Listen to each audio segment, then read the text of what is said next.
संपूर्ण ओडिशावासी को आमर ओडिशा सरकार को आम समस्त जेई परीक्षार्थी गण मान मध्यम आपण को अशेष अशेष प्रणाम। देखंतु आज आम जेई परीक्षार्थी गण राजरास्ता कड़े आम किभली भाव ना संपूर्ण निद्रा ना संपूर्ण खाद्य ता सहित आम ये पड़ी रहीचु राजरास्ता कड़े आम कौन पर पड़ी रहीचु। आउ देखंतु यही प्रकार दृश्य केमिति तंबू तले आम आम परीक्षार्थी गण पड़ी रही आम संपूर्ण वीडियो आपन को देखू। आउ देखंतु भुवनेश्वर एवं टेम्परेचर 13 डिग्री सेल्सियस चली।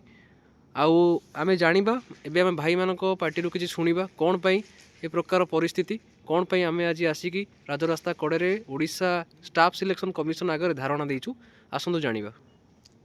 नमस्कार आज्ञा, मु जीवनज्योति साहू सीटेर 2024 एस्पिरेंट आमर 2024 मे रे एप्रिल मासरे आमर नोटिफिकेशन बाहरी आम एग्जाम देइथिलु। मेन एग्जाम आमर हो गला सेप्टेम्बर 19 रे, किंतु आज को 112 दिन हो गलानी आमर रिजल्ट रिजल्ट पब्लिश है नहीं। तो आम नेक्स्ट रिक्रुटमेंट भी प्रोसेस स्टार्ट हो गलानी। आम समस्ते आशार्थी माने सबू द्वंद्व अच्छु ना 24 रे आमर सिलेक्शन हो आम पार हो कि 25 अटकी जाई आम 25 रो प्रिपरेशन स्टार्ट करूँ। यही डिभी रिजल्ट आमर पब्लिश हो गले आम यही द्वंद्वता आमर क्लीयर हो आम बहुत दिन है आम डिमांड कर आसीचु।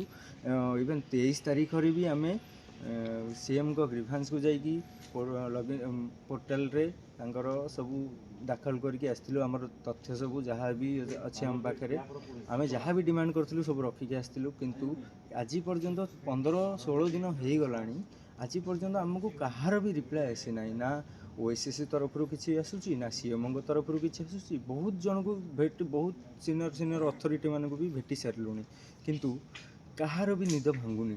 आम ये अनिद्रारे 13 डिग्री सेल्सियस रे पढ़ी रहीचु। याठू निंदनीय याठू दुखनीय खबर आउ किछि भी नहीं। आउ गोटे कथा आम जितेबाला सबू अधिकारी पाखक जाऊँ कहार भी रेस्पॉन्स आम पाऊना। यू माने आमर इंजीनियर होचंदी आमर देशर भविष्यत। आम देश को गढ़िबारे से माने बहुत प्रकार पदक्षेप नौचंदी, किंतु आम यही इंजीनियर आम राजरास्ता आज पढ़ी रहीचु। आसंतु भाई मानक मुखर तो शुणिले किपरि आज आम इंजीनियरिंग आमर आस्पिरेंट्स मानक परीक्षार्थी मानकर आज आमर केमिति भविष्यत आज अंधार रही।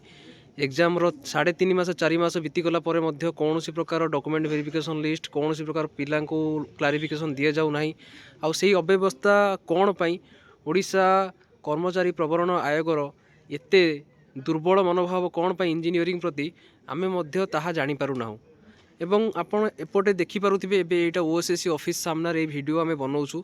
सेपटे मध्य किछि हमर शिक्षक भाई माने जो माने शिक्षक एग्जाम देइथिले तांकर मध्य प्रोटेस्ट बा आंदोलन रे सेमाने मध्य शामिल अछंती। तांकर मध्य मेरिट लिस्ट पब्लिश हो पारेनी।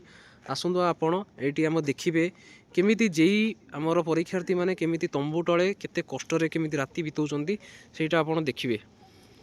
एटी देखंतु केते कष्ट रे पिला माने एटी राति बितौचंती राजरास्ता कड़े पड़ी शोई रही।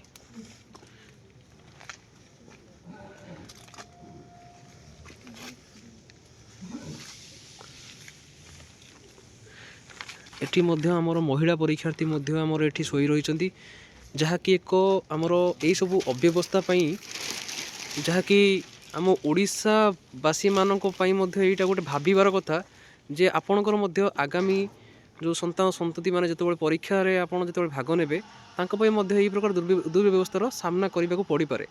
तेणुक ये समस्त ओडिशा सरकार को मोर एतिक अनुरोध रहिबो, आमर ओडिशा जनतावासी मानक एतिक अनुरोध रहिबो जे देखंतु आउ ए पिला मानकु न्याय केमिति मिलिबो सेही बाटरे किछि पदक्षेप नियंतु।